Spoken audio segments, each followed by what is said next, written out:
Hi there. Okay, so you may remember now we've got the three pieces all appliqued, and I've cut out the central panels that sort of separate each one. So next thing to do is to show you how I stick these together. What we do is sew along the edge. It's a 1/4 of an inch seam allowance that you need to leave, so with the triangular pieces on the end, just make sure that there is an equal amount sticking out at each end, and then we just put that into the machine.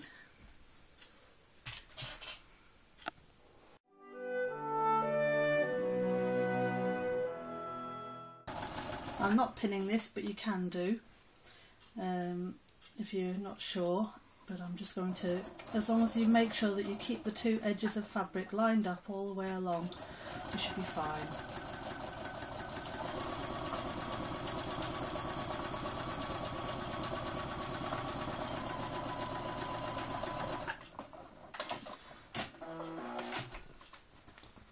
So that's the first one done, and then the next piece, which is one of the square piece, well, rectangular pieces, just line that one up.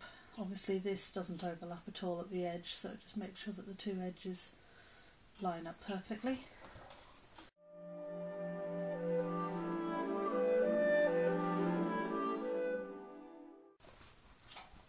And that's the second piece.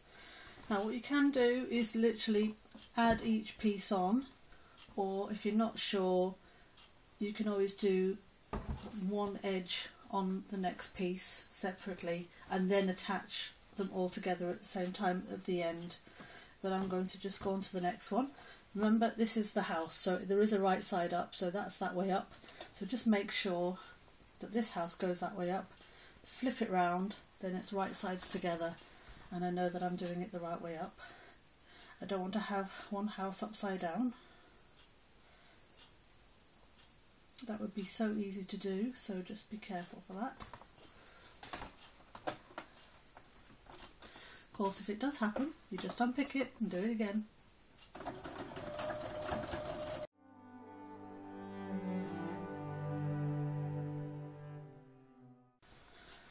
So that's two done. Then the next piece is again one of the plain blue pieces, so line that one up. And as I say, if this starts to get too unwieldy, if you were doing like a large quilt or something like that, you might want to do this in small sections and then put it together all at the end, rather than having to work on a piece that's getting gradually larger and more difficult to work with.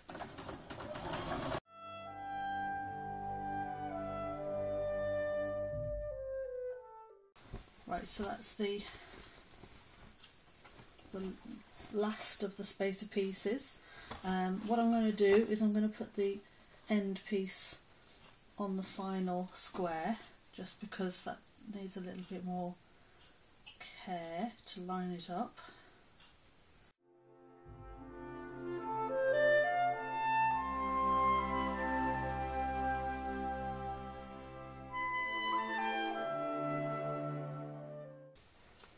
There we go, and then we just attach that to the end. Again, make sure that the houses are the same way up and that I'm not trying to attach it upside down.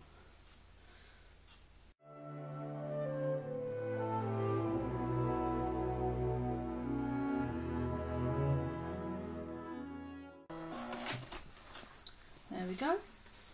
So we now have the whole thing, so I'll just show you that. Goes along, and to the first one. There we go. So what I need to do next is just to iron the seams open at the back. So I'll just move over to where the iron is. Right, okay, so then I'm over to the iron now. I'm just using my craft iron, as I did before I explained. It's quite a handy little iron to have around, just being so small. It's actually for doing wax art, but works so well for doing quilting and patchwork, because it's just really handy to have it on the desk next to you, and you don't have to keep going up to an ironing board with a proper full-size iron. Plus, with it being small, it's handy for fiddly little seams, opening them up. Anyway, so all we do now is just iron these seams open. What you can do if you're doing quilting with patchwork with some really contrasting colours, if you have a light colour, let's say this was a white and this was a really dark colour, you might want to say iron your seam over so that it was onto the dark colour, because if you iron that open onto the light colour, you would actually be able to see it through the other side of a white fabric or a cream fabric. So usually the advice given is that you would iron your seams to the dark side of the fabric. Otherwise, if your fabric is pretty much even colours all the way around, mid colours or dark colours all the way around, you just iron them open flat. And that's what I'm going to do here.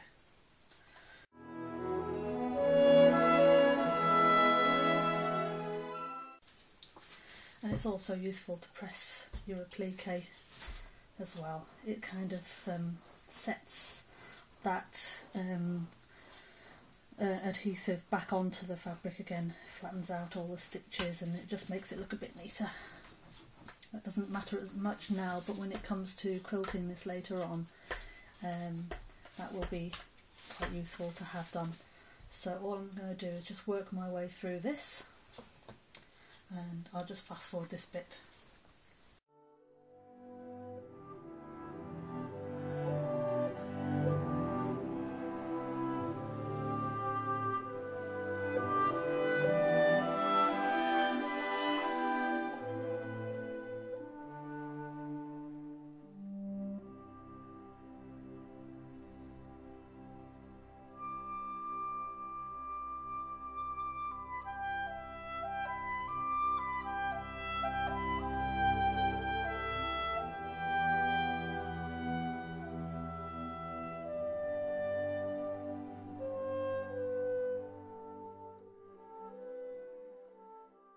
Okay, so that's that done now. So all that's done is to flatten out the patchwork piece. The next thing to do is to cut a piece that is long enough to go all the way down that edge, and the same on the other edge as well, and that borders these pieces ready for doing the scalloped edge. So I shall do that next. The purpose of this is just to show you that patchwork isn't all about tiny little squares of fabric and small sort of triangles and fancy difficult looking sewing, and it all has to be done by hand, and you've got to use bits of paper and all that kind of difficult stuff. Patchwork is any kind of piecing together of fabric. This is patchwork just as much as the tiny little hexagons of paper wrapped in fabric and sewn together by hand is patchwork. It's all patches of fabric, and it doesn't have to be complicated, and anyone can do this. And as you can see, it was really simple to do. So as I say, I'll do the long strip next. Okay, so I'm now at the cutting station, and what I'm going to do is just cut the strips out of this fabric. I've ironed the fabric, and I just need to now cut it into the two long strips. I've folded it up in half and then half again, just because it's quite a long strip and it wouldn't fit all onto my board.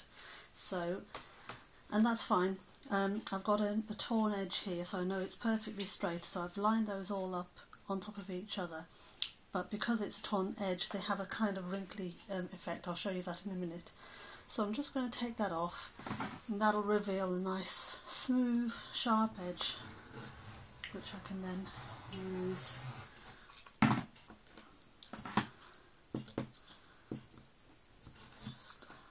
rotary cutter's getting a bit worse for wear.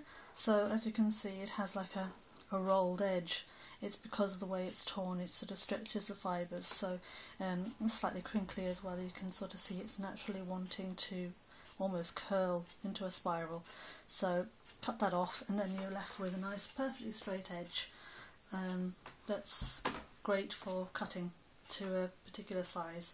So then just flip that over, keep it all together so you don't move the edges of that fabric. And then my previous in between pieces, just measure that. They are 3.5, so that's 4. 3.5 plus my 1/4 inch seam allowance on each side, so that's 4 inches wide. So that's the same as I want these to be. So just line it up to the 4 inch wide mark, put that along the edge. You can see through these rulers, so you line up the 4 inch line to the edge of your fabric and just slice through. Just make sure it's definitely sliced through before you lift the ruler. And that's one piece, and I just do another. Move that along carefully. Again, line up the 4 inch line to the edge of the fabric and cut through. And that's that bit done as well. So as you can see, it was just one long piece folded up into 4. So then I just sew this all the way along the edge of the fabric, and that gives me my border along the top and the bottom. Okay, let's do that. So the next thing to do is just to line this up to the edge of the fabric. Now, I've deliberately made this strip a lot longer than I need it to be. Normally in patchwork you cut everything to size first, sew it together, and that's it. But because this is just a piece along the edge, I'm then going to be shaping it. It can be longer, and then I can cut it down later. Excuse me. Later on. So I'm just starting with some spare on the edge of here, and then I'm going to sew that along there. Excuse me.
So that's that one done,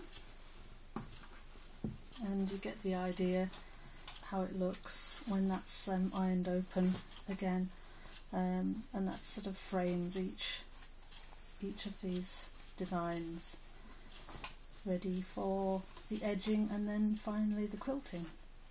So I'll just do the other one. You don't need to see this done in real time, I'll just fast forward through.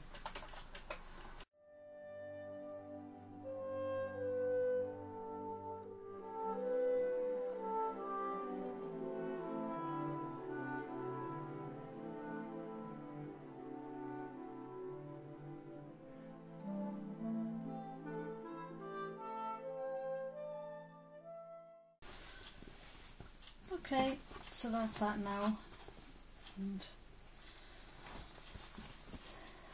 that's the finished effect. That's just to be ironed again, and then I'll show you the next stage, which is going to be